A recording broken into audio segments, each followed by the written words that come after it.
જય ગૌ માતા ખેડૂત મિત્રો, આપણે બીજા અમૃત બનાવ્યું છે અને આ એને પટ મારવાનું કામ ચાલુ કરી દીધું છે. તું હાથે જ ભેળો તો જાઉં નાખું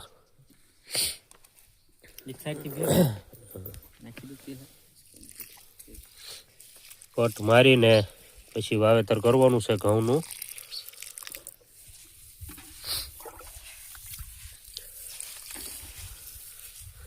અને આ 10 કિલો જેવા ઘઉં અલગ રાખ્યા છે. એમાં એક આપણી પાસે ઓર્ગોનિક એનપીકેના બેક્ટેરિયાનું સેમ્પલ આવ્યું છે. એનો પટ મારીને વાવવાનો છે. કંપની તરફથી પ્રાકૃતિક જ છે, પણ એનપીકેના બેક્ટેરિયા. પછી આ બેમાંથી કયો ઉગાવો સારો લે, કયામાં શું તફાવત છે એ આગળ આપણે જોઈશું. જય ગૌ માતા મિત્રો, આ કંપની તરફથી આ 3 પ્રોડક્ટ આવી છે. આનો પટ મારવાનો છે અને આ 2 વારાફરતી છંટકાવ કરવાના છે. અને આ ઘઉંમાં આનો પટ મારવાનો છે.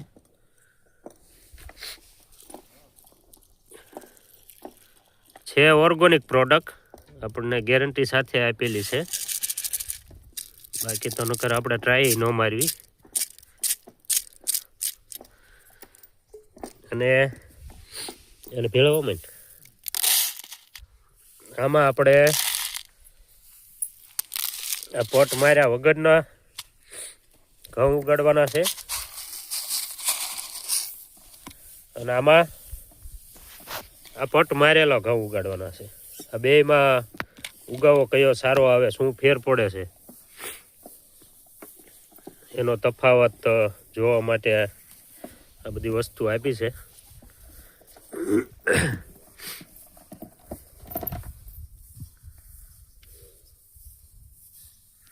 આપણે બીજા અમૃતનો પટ માર્યો છે.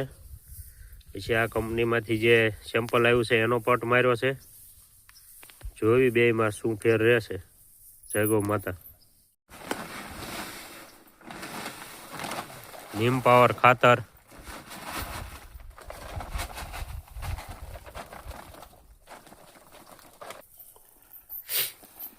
આ ઘન જીવામૃત અને ઓર્ગોનિક ખાતર. ઘન જીવામૃત આપણી પાસે ઓછું છે એટલે મિક્સમાં ઓર્ગોનિક ખાતર ભેગું નાખવી છે, નકર ઓર્ગોનિક ખાતરની જરૂર ન પડે. અને થોડુંક નવું પડવું છે એટલે થોડીક આપણે મહેનત વધારે રહે. જમીનનો કાર્બન નીચો હોય, પોષક તત્વો ઓછા હોય બેક્ટેરિયાની, એટલે થોડુંક આપણે વધારે મહેનત કરીને વાવેતર કર્યું એટલે વાંધો ન આવે. જય ગૌ માતા.